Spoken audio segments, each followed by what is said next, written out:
नमस्कार, अपना उत्तर प्रदेश में आपका स्वागत है और मैं हूं आपके साथ लोकेश लकी जगबानी।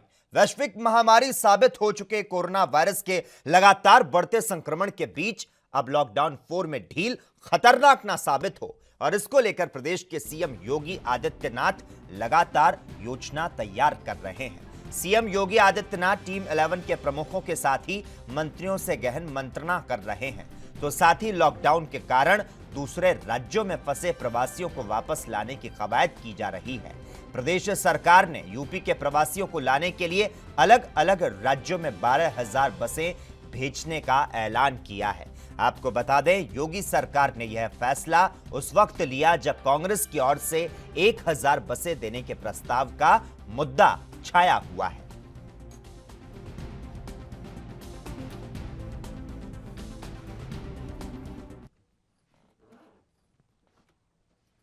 उत्तर प्रदेश में प्रवासी मजदूरों के लिए कांग्रेस सरकार द्वारा बसें भेजने का मुद्दा तूल पकड़ता जा रहा है। मंगलवार को राजस्थान सीमा पर खड़ी बसों को उत्तर प्रदेश में प्रवेश नहीं मिलने पर कांग्रेस प्रदेश अध्यक्ष अजय कुमार उर्फ लल्लू ने योगी सरकार पर तीखे प्रहार किए। मथुरा में कांग्रेस के पूर्व विधायक और वरिष्ठ नेता प्रदीप माथुर के आवास पर मंगलवार को पहुंचे प्रदेश अध्यक्ष अजय कुमार ने सरकार को आड़े हाथों लेते हुए क्या कुछ कहा, आइए सुनते हैं।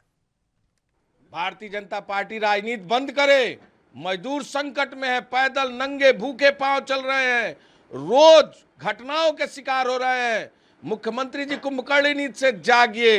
इन बसों के संचालन को शुरू कराने की कवायद क्या है? सरकार जानबूझ के भटका रही है, लोगों को परेशान करने की नीयत है। मजदूरों के प्रति इस सरकार को घृणा है। गरीबों का सरकार संवेदनहीन बनी हुई है। ये सरकार इस समय घटिया किस्म की राजनीति कर रही है, जिसके नाते मजदूर इस बेहोशी के हालत में जीने पर मजबूर।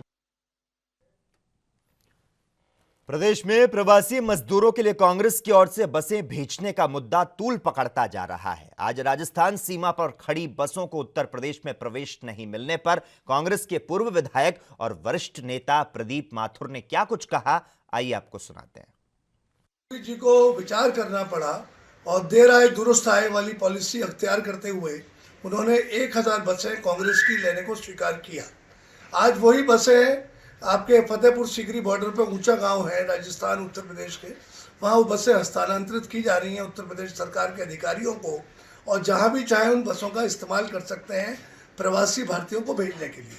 और जब मोदी जी और योगी जी सबके सहयोग लेने की बात कर रहे हैं, तब इन्हें कांग्रेस की बसें लेने में क्या आपत्ति थी? कांग्रेस कोई राजनीति नहीं कर रही, सिर्फ सेवा भाव से, सेवा ही परमो धर्म है। ये हमारी नेता प्रियंका गांधी जी और हमारे राहुल जी और सोनिया जी का मूलभूत सिद्धांत है। ये समय राजनीति करने का नहीं है। फिर भी मैं योगी जी का धन्यवाद देता हूँ कि उन्होंने देर से आकर अनुमति ग्रांट करी, परंतु अभी भी उस परमिशन में इतने सारे लैक्यूनाज लगा दिए हैं कि तमाम चीज़ें मांगी जा रही हैं। कोई पाकिस्तान से बसें थोड़ी आ रही हैं, बसें तो राजस्थान से आ रही हैं, और वो बसें सब लोगों के लिए हैं। हिंदू मुस्लिम सिख ईसाई आपस में हैं, भाई भाई। जिस संस्कृति को लेकर कांग्रेस काम करती है वो बसें दी जा रही हैं, उनका इस्तेमाल करिए। जहाँ चाहे प्रवासी मजदूर दर दर की ठोकरें खा रहे हैं, पैदल चल रहे हैं हज़ारों किलोमीटर और अपने गंतव्य स्थान पर पहुँचने के लिए। मजदूरों के लिए बसें चलाने को लेकर राजनीति लगातार तेज होती जा रही है। दोनों ओर से आरोप प्रत्यारोप का दौर जारी है। अब इस मुद्दे पर उत्तर प्रदेश कांग्रेस विधायक दल नेता श्रीमती आराधना मिश्रा मोना ने कहा कि हम लगातार सरकार को सकारात्मक सुझाव दे रहे हैं और ये समय मजदूरों के साथ इंसाफ करने का है, ये वक्त राजनीति का नहीं है। और क्या कुछ कहा उन्होंने, आइए सुनते हैं। बात तो मैं स्पष्ट कर दूं कि ये समय राजनीति का नहीं है, ये सकारात्मक सोच और विचारधारा का समय है।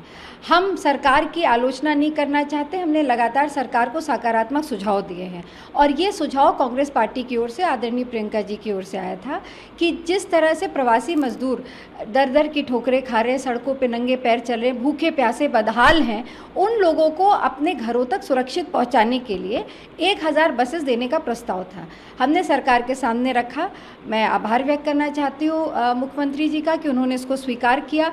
हाँ, रात में कुछ विषमताएं ज़रूर आई, पर उन्होंने लखनऊ बस पहुंचाने की बात की, जिसका हमने उनके एक सुझाव दिया कि इन बसों को गाज़ियाबाद और नोएडा बॉर्डर पे पहुंचाया जाए, क्योंकि वहाँ पे ज़्यादा प्रवासी मजदूर इकट्ठा हैं।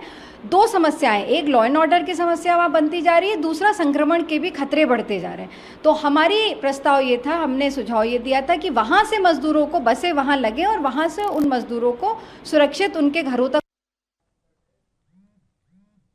कांग्रेस महासचिव प्रियंका गांधी के 1000 बसों वाले प्रस्ताव को लेकर हो रही राजनीति पर कांग्रेस नेता जतिन प्रसाद ने क्या कुछ कहा, आइए सुनते हैं। उत्तर प्रदेश सरकार अभी भी संवेदनशील नहीं है। आधी रात को पत्र भेज के प्रियंका जी के प्रस्ताव को में अड़चनें पैदा की जा रही हैं कि 10 बजे सुबह तक सूचियां उपलब्ध कराएं। आखिर इस सरकार की मंशा क्या है? आज भी महोबा जिले में 3 लोगों की मृत्यु हो गई, 12 लोग घायल हो गए ट्रक से सवार करते हुए प्रवासी भाई। तो ये सरकार पूरी तरीके से विफल है एक तरफ, और दूसरी तरफ जो सहायता का हाथ बढ़ा रहा है उसे ठुकरा रही है, अड़चनें पैदा कर रही है। क्या मंशा है योगी सरकार की, क्या चाहती है? ये वक्त सुर्खियों बटोरने का नहीं है, ये वक्त राजनीतिक रोटियां सेकने का नहीं है। ये वक्त उस है जो हमारे लोग परेशान, नौजवान, श्रमिक, जो लोग सड़कों पे घूम रहे हैं, घर जाने के लिए सरकार से गुहार लगा रहे हैं। इतना बड़ा पलायन देश के इतिहास में शायद ही हुआ हो जो आज देखने को मिल रहा है। ये हम सब का कर्तव्य बनता है मिल के उनकी सहायता में खड़े हों। मगर दुख की बात है, उत्तर प्रदेश सरकार प्रियंका जी का जो प्रस्ताव है उसको में अड़चनें पैदा करके नहीं उसको लागू करने दे रही। क्या वजह है, क्या सोच है, क्या मानसिकता है? मैं जवाब चाहता हूं सरकार से। प्रवासी श्रमिकों के लिए कांग्रेस की ओर से बसों को उपलब्ध कराए जाने के मामले में विवाद और भी ज्यादा बढ़ता जा रहा है, जिसको लेकर योगी सरकार के मंत्री सिद्धार्थनाथ सिंह ने कांग्रेस पर जमकर हमला किया। क्या कुछ कहा उन्होंने, आइए सुनते हैं। कांग्रेस पार्टी और प्रियंका वाड्रा कुछ नहीं, एक श्रमिकों की हालत को पॉलिटिसाइज करना चाहते हैं। ये सोचने का विषय है कि ये बसें कहाँ से ली जा रही हैं, ये राजस्थान और पंजाब से ली जा रही हैं। ये विषय सोचने का है कि वो श्रमिक जो हैं, जो माइग्रेंट है, वो कहाँ से चल के आ रहे हैं। क्या उनको पैदल चल के या साइकिल पे चल के पंजाब, राजस्थान, महाराष्ट्र से उत्तर प्रदेश आना चाहिए या नहीं आना चाहिए? क्या ये जिम्मेवारी प्रियंका गांधी और उनकी पार्टी की नहीं बनती कि ये बसें जब आप राजस्थान और पंजाब से ले रहे हैं तो वहीं पे आप उनको देते, अपने मुख्यमंत्री को देते, नहीं आप उत्तर प्रदेश भेजते? और उत्तर प्रदेश भी आपने जब भेजा तो आपने ट्विटर के माध्यम से शुरू करी, आपने कोई एक फॉर्मल अप्रूवल, किसी दूसरे राज्य की बसें जब अपने राज्य में आएंगी तो उसके लिए आपको एक सूचना देनी चाहिए, आपको उसका परमिशन लेना चाहिए। आपने उसको कुछ नहीं करा, मत तुरंत आपने ट्विटर और ये सब शुरू कर दिया।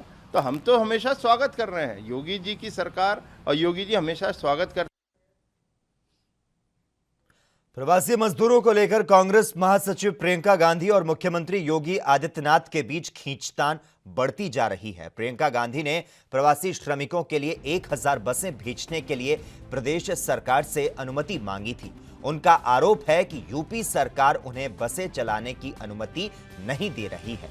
तो वहीं योगी का आरोप है कि कांग्रेस से बसों का डिटेल मांगा गया था, लेकिन वह उन्हें नहीं दिया गया। इससे यूपी की सियासत गर्मा चुकी है। आपको बता दें, प्रियंका गांधी ने आज एक बार फिर से आगरा के बॉर्डर पर बसें लगा दी।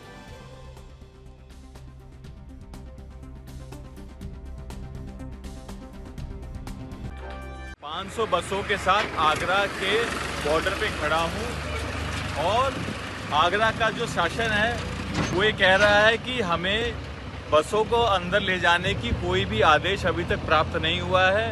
एक तरफ तो उत्तर प्रदेश के मुख्य सचिव ये कह रहे हैं कि बसों को गाजियाबाद और नोएडा के डिपो में आप जमा कराइए, और दूसरी तरफ आगरा का ये शासन कह रहा है कि हमें अभी तक कोई भी आदेश नहीं मिला है कि उत्तर प्रदेश के अंदर बसों को जाने दिया जाए। इसका जवाब कांग्रेस पार्टी उत्तर प्रदेश सरकार से, बीजेपी सरकार से चाहती है कि गरीब व्यक्ति जो आज सड़कों पे पैदल चल रहा है उसके लिए बसें यहाँ पे खड़ी हैं, लेकिन उनको इसके इस्तेमाल करने की इच्छा शक्ति नहीं है। वहीं दिल्ली नोएडा बॉर्डर पर भीषण जाम देखने को मिला। सैकड़ों वाहन चालक दिल्ली नोएडा बॉर्डर पर ट्रैफिक जाम में फंस गए। तो वहीं हालात को संभालने के लिए मौके पर बड़ी संख्या में ट्रैफिक पुलिस को तैनात किया गया। आपको बता दें, बिना आधिकारिक पास के पुलिस वाहनों को नोएडा में प्रवेश नहीं करने दे रही है।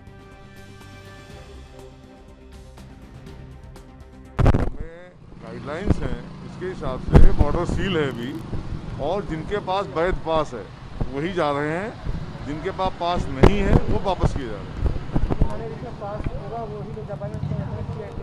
जी जी जी बिल्कुल, बिना पास के कोई नहीं जा पाएगा, जिनके पास पास है वही जा पाएगा। नेहरू प्लेस में रहता हूँ मैं, अपने कलीग को पिकअप करने जा रहा था क्योंकि वो 1 महीने से वो ब्रांच में नहीं आ रहे थे एंड ऑल ऑफ सडन हमें थोड़ा छूट मिला था। तो एक्चुअली हम HDFC बैंक के एम्प्लॉयज़ हैं, आप मेरा कार्ड देख सकते हैं। तो इस बेसिस पे हम उनको लेने जा रहे थे ताकि बैंक जो है अपने स्टाफ को बुला करके काम करे, और हम भी चाहते हैं कि इस लॉकडाउन में हम भी काम करें और अपने कस्टमर्स को सेवा दें। लेकिन यहाँ हमें टोल टैक्स पे जाने नहीं दिया जा रहा है। क्या कह रहे हैं ये लोग? ये कह रहे हैं कि SDM साहब का परमिट चाहिए, जो कि हमारे पास है नहीं। हाउएवर जो स्टार्टिंग में जो परमिशन मिला था, जो एक गवर्नमेंट ऑफ दिल्ली ने इशू किया था, मिनिस्ट्री ऑफ फाइनेंस ने इशू किया था, वो लेटर है हमारे पास। उसके बेसिस पे इनको अनवैलिड माना जा रहा है। उत्तर प्रदेश के संभल जिले में समाजवादी पार्टी के नेता और उसके बेटे की दिन दहाड़े गोली मारकर हत्या कर दी गई। यह हत्या गांव में बन रही सड़क को लेकर हुए विवाद पर की गई। मामला संभल जिले के बहजोई थाना क्षेत्र का है। दरअसल यहां के गांव समसोई में सड़क को लेकर दो पक्षों में विवाद हो गया। सपा नेता की पत्नी ग्राम प्रधान है। गांव में एक सड़क बनाने का काम चल रहा है, जिसका कुछ लोग विरोध कर रहे थे। यही विवाद इतना बढ़ गया कि बंदूकें निकल आई और इस दौरान मौके पर मौजूद सपा नेता छोटेलाल दिवाकर और उसके बेटे को गोली मार दी गई। इस मामले पर पुलिस अधीक्षक यमुना प्रसाद ने बताया कि शवों को कब्जे में लेकर पोस्टमार्टम के लिए भेज दिया गया है और पुलिस मामले की जांच में जुट चुकी है। छोटेलाल दिवाकर और उनका पुत्र सुनील, इनकी मौके पर मृत्यु हो गई है और बॉडी पोस्टमार्टम के लिए भेजा गया है। और यहाँ पे FIR लिखी जा रही है तहरीर लेकर के। कुछ लोगों को हमने हिरासत में लिया है और अभी घटना का जल्द से जल्द खुलासा करेंगे। 3 टीमें बनाई गई है इसमें और सारा पुलिस बल इसमें लगाया गया है। जल्दी ही हम घटना का खुलासा करेंगे। सर, जिस तरीके से हत्या की गई है, बताया गया सोशल मीडिया फेसबुक पर लाइव चल रहा था हत्या का वीडियो, तो उस बारे में कोई जानकारी? वो भी जानकारी अगर ऐसी कुछ है तो वो भी जानकारी करेंगे और कार्रवाई करेंगे। मुख्यमंत्री योगी आदित्यनाथ ने मजदूरों की समस्या को देखते हुए गांव में रोजगार देने के लिए मनरेगा को बढ़ावा दिया, जिससे मजदूरों के परिवारों का भरण पोषण हो सके। और इसके चलते जब सैकड़ों मनरेगा मजदूर अपना फावड़ा लेकर खेतों में काम के लिए पहुंचे तो उनको प्रधान, पंचायत मित्र और सचिव ने खेतों से भगा दिया। तो साथ ही कहा कि यहां उनके लिए किसी तरह का कोई काम नहीं। मजदूरों ने बड़े अधिकारियों से शिकायत करने की बात कही। वहीं प्रधान और सचिव ने धमकी देते हुए कहा, अगर आप सब अपने घर वापस नहीं गए तो सोशल डिस्टेंसिंग की कार्रवाई करवा देंगे। आपको बता दें, यह मामला जालौन जिले में माधोगढ़ तहसील के ग्राम गड़ेना का है। मजदूरों के परिवार पिछले 3 से 4 दिन से भूखे हैं। खाने के लिए अन्न का दाना घर पर नहीं है।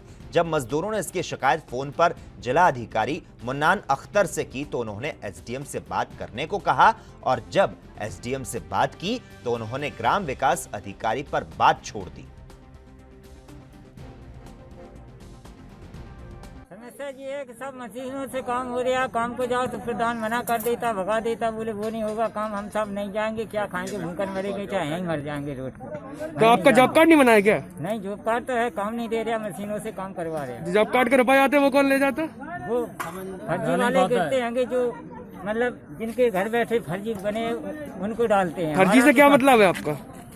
मशीन से मशीन लिखवाई जाए साहब, हमको काम। अच्छा, आप सगे संबंधियों से बात कर रहे हैं ना? हाँ। कितने लोग हैं? 100 आदमी है। 100 आदमी से ज्यादा ही है। 100 आदमियों का भी रोजगार नहीं मिला है? रोजगार नहीं मिला। हमारा जॉब कार्ड भी नहीं है। घर पे उनके पे जाते सब कागज फेंक देते हैं। अच्छा, क्या बोलते हैं वो? नहीं, हम कुछ नहीं बोलते हैं सर, यहाँ पे मत आइए, हमारे पास जाओ तहसील में, माधोगढ़ में हमारी कोई सुनाई नहीं होती। निकालते कोई ले लेते, जो पैसे निकालते बोलते हमको, जो उसमें 2 पैसे बोलते पैसे निकाल कर दो। और ये बताइए कौन सा गाँव है? कौन सा गाँव है? न तो जॉब कार्ड बनाते। प्रधान का नाम क्या है? प्रधान का नाम सुशीला देवी। सरकार भले ही किसानों के लिए राहत पैकेज का ऐलान करे, लेकिन इस लॉकडाउन की वजह से सबसे ज्यादा मुसीबत किसानों को हो रही है। मिर्जापुर में किसानों के खून पसीने की मेहनत से पैदा की गई फसल की कीमत गिरने से किसान परेशान है। फसलों को औने पौने दामों पर बेचा जा रहा है। मिर्जापुर के अहरोरा स्थित सब्जी मंडी में इन दिनों अधिकांश सब्जी का रेट 1 रुपए किलो है। किसान खेत से सब्जी तोड़कर मंडी बेचने के लिए पहुंचते हैं, लेकिन बिक्री नहीं होने के कारण सब्जी का रेट गिरकर 1 रुपए किलो हो गया। इस मंडी में 1 रुपए में भिंडी, बैंगन, कोहड़ा और लौकी बिक रही है, तो वहीं बैंगन की भी यही हालात है। वहीं बिक्री नहीं होने से परेशान किसान सब्जियों को सड़कों के किनारे फेंक रहे हैं। किसानों का जो है कि सब्जी औनी पौनी दाम में बिक रहा है, कोई माल जो है कि आ रहा है मगर माल का कोई रेट नहीं बन रहा है, रेट नहीं बन रहा है।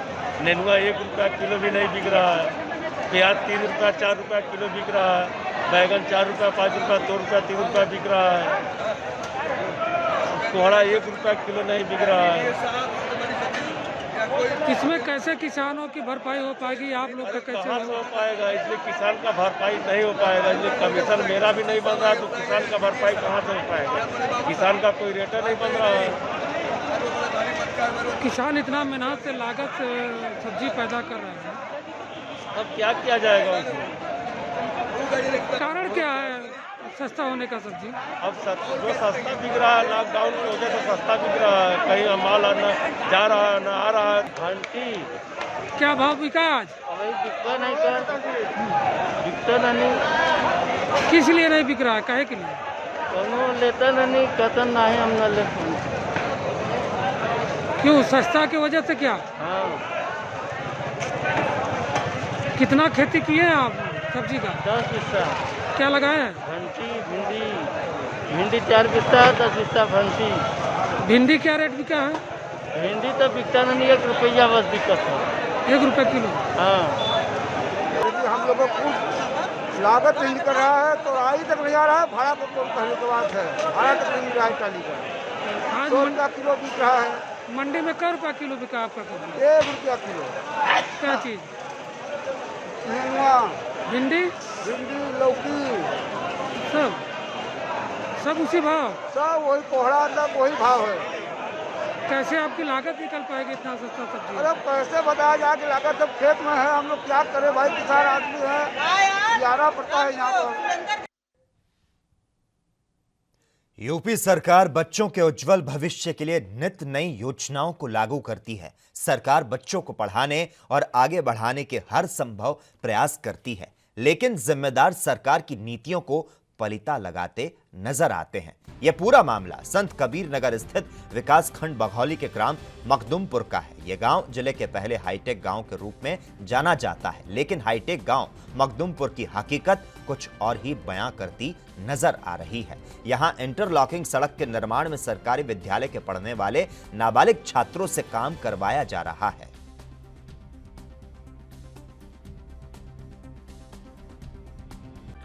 के बावजूद भी वहाँ पर तमाम चीज़ों में विसंगतियाँ प्राप्त हो रही हैं। इस संदर्भ में अगर बच्चों से काम लिया जा रहा है तो इसकी जांच कराएंगे, और कोटेदार अगर निर्धारित मात्रा से कम दर का राशन दे रहा है उपभोक्ताओं को, तो इसकी भी चेकिंग कराई जाएगी। अगर कोई दिक्कत पाई जाती है तो तदनुसार हम कड़ी से कड़ी कार्रवाई कराएंगे और यह सुनिश्चित करेंगे कि लाभार्थी को प्रति यूनिट 5 किलो राशन मिलना है, वह उसे मिले। देश में लागू लॉकडाउन 4 के तहत काफी अधिक राहत दी गई और ऐसे में हर किसी को उम्मीद थी कि लोगों को आसानी होगी और काफी दिनों से जारी बंदिशें हटेगी। लेकिन लॉकडाउन के चौथे चरण के लगते ही झांसी से ऐसी तस्वीरें सामने आई जो हैरान परेशान करने वाली थी। झांसी बॉर्डर पर भीषण जाम दिखा तो हजारों की संख्या में मजदूर झांसी में संघर्ष करते नजर आए, तो वहीं झांसी के मऊरानीपुर इलाके में सैकड़ों की संख्या में लोग बसों के लिए भटकते नजर आए। यहां अंबेडकर चौराहे पर घर जाने की उम्मीद में मजदूर बैठे रहे। सरकार की तरफ से बड़े बड़े वादे किए जा रहे हैं कि मजदूरों को घर तक पहुंचाया जाएगा, लेकिन मजदूर छोटे छोटे बच्चों को साथ में लिए सड़कों पर पैदल घूम रहे हैं। आई हैं आप? राजस्थान बीकानेर से आए सर। अब कहाँ जाना आपको? हम हमको जाना जतारा। तो क्या व्यवस्था है आपकी, कैसे जा रही हैं? अब सब यहाँ तक तो आ गए, अब व्यवस्था कराई जाए, हमें घर भेजे जाएंगे, बच्चा हम कहाँ पड़े रहेंगे सब। तो आप लोगों की अभी कोई व्यवस्था नहीं की गई? अभी कोई व्यवस्था नहीं, अभी सब आए हैं, बस हाथ मुँह धोए, पानी पिया बस। खाना आना मिला आप लोगों को? अभी भूखे हैं सर जी, अभी दो दिन से सुबह से ही भूखे चल रहा है, अभी शाम को मिल गया था वही खा लिया हमने। कहाँ से आई हो आप? हम बीकानेर से। कहाँ जाओगी अब? राजस्थान से आए, बीकानेर से जाएंगे जतारा। जतारा कैसे कैसे आए, आपकी क्या व्यवस्था रही आने की? बस से आए थे झांसी तक, और झांसी से यहाँ तक भी बस से आया, आप यहाँ से भिजवा दो हमको गाँव। यहाँ पे क्या व्यवस्था है आपकी, कुछ व्यवस्था की गई अभी तक? अभी तक कुछ भी नहीं किया गया है। खाना आना आप लोगों को गले में मिला है? वहाँ तो रास्ते में मिला था, यहाँ भी बच्चों को मिल गया। अब कितने समय से आप लोग वहाँ से चली हैं अभी तक? वहाँ से कब से चली हैं आप? तो 7 बजे से। कल 7 बजे से। अब यहाँ पे कोई व्यवस्था अभी नहीं की गई आप लोग? अभी नहीं, यहाँ पे कोई व्यवस्था नहीं की गई। कोरोना वायरस के कारण लोग वैसे ही परेशान है और जालौन जनपद में लोगों को पानी ने भी परेशान किया हुआ है। दरअसल खराब पड़े हैंडपंपों की वजह से काफी दूर से महिलाएं पानी लाने को मजबूर हैं। जनपद के खालपी तहसील क्षेत्र के ग्राम जरारा गांव में मौजूद लगभग सभी हैंडपंप खराब पड़े हैं। एक सही भी है तो उसमें दबंगों ने समर डालकर कब्जा किया हुआ है। प्रधान से कई बार कहने के बाद भी इस मामले की कोई सुनवाई नहीं हो रही है। आपको बता दें, मीडिया का कैमरा देखकर ऐसी एक परेशान 85 साल की बुजुर्ग मां रो पड़ी और कहने लगी कि नल ठीक करवा दो, अब इन बूढ़े हाथों से दूर तक बाल्टी लेकर पानी नहीं लाया जाता। क्या समस्या है आपकी? यह समस्या है लाला कि हम 80-90 साल के हैं, पानी नहीं मिल रहा, प्यास मरिया धनेरे पर हो रहा है, नाती मैं बाहर फंसे। तो फिर आप पानी कहाँ से लेते हो? कब टोला के से जात को भरन दे, को नहीं भरन दे, भगाए दे। नल खराब हो गया क्या नल खराब हुई है, कोरेना के माँ कुछ बत नहीं है। तो प्रधान से नहीं कहा आपने? प्रधान ने नहीं सुना, हमारी हमने 50 जन 2 दिन वादा करो, वो वादा पूरा नहीं कर रहा हो। 1 साल से नल बिगड़ा हुआ है, प्रधान और ब्लॉक क्लास से सबसे सूचना कर दे, कोई सुनाई नहीं हो रही। बहुत दूर से पानी भरने जा रहे हैं, भैंसे ऐसे हैं, गाय हैं, पनुआ को दिक्कत हो रही। कितने लोग हो आप? हैं 15-20 लोग हैं। देश भर में लॉकडाउन लगने के बाद से प्रवासी मजदूरों का अपने घरों की ओर पलायन तेजी से हो रहा है। अगर बात करें उत्तर प्रदेश के जिला सहारनपुर की, तो सहारनपुर जिले में हरियाणा, पंजाब से आ रहे प्रवासी मजदूरों का आना लगातार जारी है। तो वहीं प्रवासी मजदूरों को जिला प्रशासन द्वारा शेल्टर होम में रोका गया, जिनको स्पेशल श्रमिक ट्रेन के माध्यम से उनके घरों को भेजा जा रहा है। तो वहीं इसी दौरान अपने घर जा रहे एक मजदूर का दर्द उसकी आंखों से साफ झलकता दिखाई दिया। मजदूर का कहना है कि यूपी में खाने रहने की कोई दिक्कत नहीं हुई, लेकिन कंधों पर भारी वजन और बार बार इधर उधर भटकना मजदूरों को रोने पर मजबूर कर रहा है। तो वहीं जब मीडिया कर्मी ने मजदूर से बात करने की कोशिश की तो मजदूर अपने आंसुओं को रोक नहीं पाए। यही सामने से है, उत्तर प्रदेश। हमें जाना है पश्चिमी चंपारण।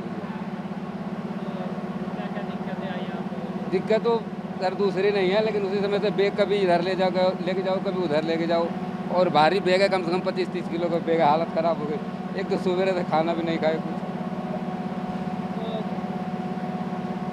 यहाँ की सरकार आप लोगों को भेज रही है, क्या किराया ले रही है? नहीं जी, अब तक तो कोई कन्फर्म नहीं है। कह रही यहाँ की सरकार की बहुत धन्यवाद है जो हम लोग को 10 दिन रखा भी, खाना भी खिलाया। यहाँ की सरकार तो हमारे लिए बहुत बढ़िया है। शामली जिले की सब्जी मंडी से शुरू हुई कोरोना की चेन लगातार बढ़ती जा रही है। सोमवार को जिला प्रशासन को मिली जांच रिपोर्ट में सब्जी मंडी के एक व्यापारी सहित 4 लोग कोरोना पॉजिटिव मिलने के बाद जिला प्रशासन में हड़कंप मच गया। सभी 4 संक्रमितों को उपचार के लिए झंझाना के कोविड-19 अस्पताल में भर्ती कराया गया है।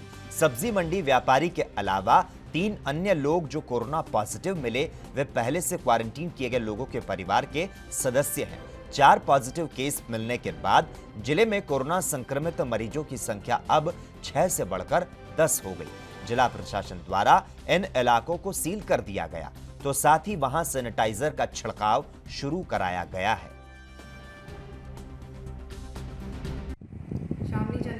4 नए कोरोना पॉजिटिव केस पाए गए हैं, जिससे हमारे केस एक्टिव केस 6 से बढ़ के अब 10 हो गए हैं। ये 4 लोगों में से 3 लोग हमारे पहले के एक पॉजिटिव केस के परिवार के सदस्य हैं, जिनको क्वारंटीन में रखा गया था और जिनको 12 दिन पूरा होने के बाद छूटने से पहले एक बार टेस्ट किया गया, उसमें वो पॉजिटिव आ गए हैं। इस वजह से उनको अब हमारे कोविड अस्पताल में शिफ्ट कर दिया जाएगा।